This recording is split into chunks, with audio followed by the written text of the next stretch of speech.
So kids get lost. It's a thing that happens. Apparently. They see like a toy they like. They just chill there. They're like checking it out while their parents go buy apples or something. They don't know where their parents are anymore. Or like they go to a roller coaster line and they aren't there anymore. Well, I got lost on a mountain. So my parents, they like to go on vacations. They usually go to like Vegas. They go every year. They just leave the kids. Well, for some reason, I don't know why either, they decided, hey, let's go take the family somewhere instead of going to Vegas. So I wasn't complaining then. So they wanted to go to Laramie, Wyoming, which, you know, because there's a ski resort there. And they wanted to go skiing. And like, I played like this game as a kid where you snowboard, and I thought it was like the funnest thing ever. So I was like, I'm already ready. So we drove there. It took a long time, like 6 hours or something. We sat in our hotel. We woke up at the butt crack of dawn so we could drive through like nothing. Like when people say Wyoming doesn't exist, like sometimes like I can't even tell I've been there. Like there's just nothing. And then there's like a tiny little town that I don't even know if they have electricity, and we pass them and that's it. And then there's a mountain. And so we get to the mountain, they tell us, my dad's like, hey, you're taking lessons. I'm like, I played the video game, I got this, but he makes me anyway. Video game. So I go to my lessons.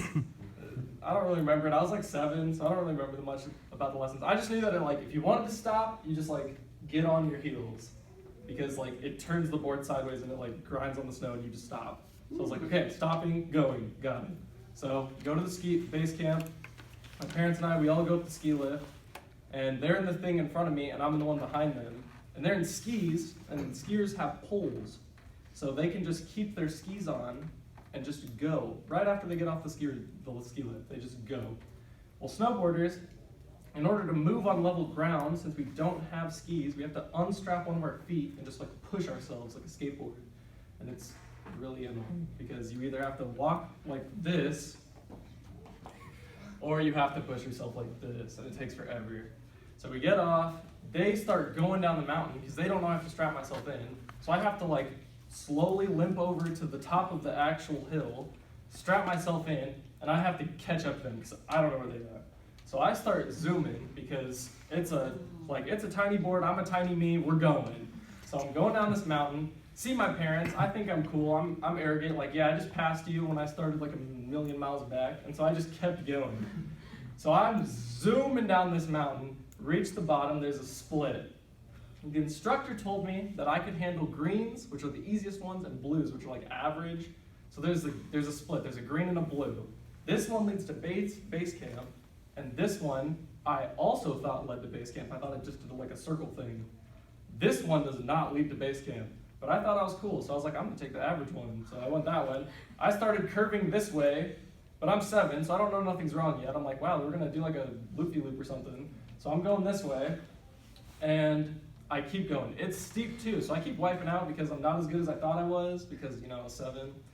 But I started getting frustrated. So like an hour passes, and I'm like crying because I don't know where my family is. I'm also wiping out a lot, so I'm cold. So I just take my board off and I start walking. All other families think I'm like, something's wrong with me, and I'm like, no, I'm just, you know, having an existential crisis. So I'm walking, finally see a ski lift, and I'm like, I'm saved. I get closer, it is a completely different ski lift. I have no idea where I am. So I asked the guy at the ski lift, he's like, here's a map of the thing. He's like, here's base camp, here's this giant mountain, here's you. So I'm on the opposite side of the mountain.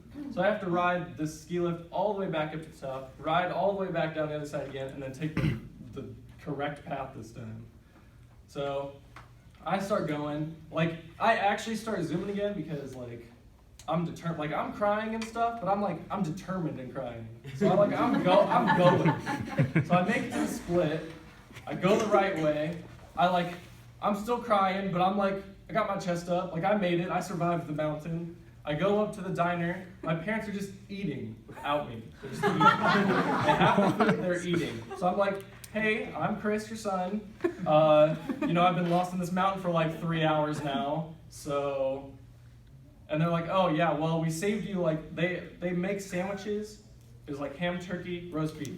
I think roast beef was so gross when I was a kid. They were like, well, we saved you a sandwich. Here you go, it's roast beef. So my family that like didn't even know I was gone or cared that I was gone saved me the sandwich that I don't like. And it was the worst day ever. And so I didn't ski for the rest of the day. I was like, you know what? Screw you guys. I'm just gonna sit here and play on my phone. So I did. I didn't have a phone. It was my mom's phone. I played on someone's phone. It was fun. I got games. Anyway, so they go skiing. They come back, and they're like, okay, we're going home. They're closing. And I was like, whatever. I'm never doing this again. I'm staying in the hotel. My dad was like, if you go with us tomorrow, I'll get you a sweatshirt. And like, I like sweatshirts. So I was like, okay, I'm in. So I went the next day, and it was a million times better, and I didn't die. So like, that's the story of how the worst day of my life turned into like one of my favorite hobbies. Because like, it was so fun after that. Once you like not walk down the wrong side of the mountain, it gets so much better. It's just really good.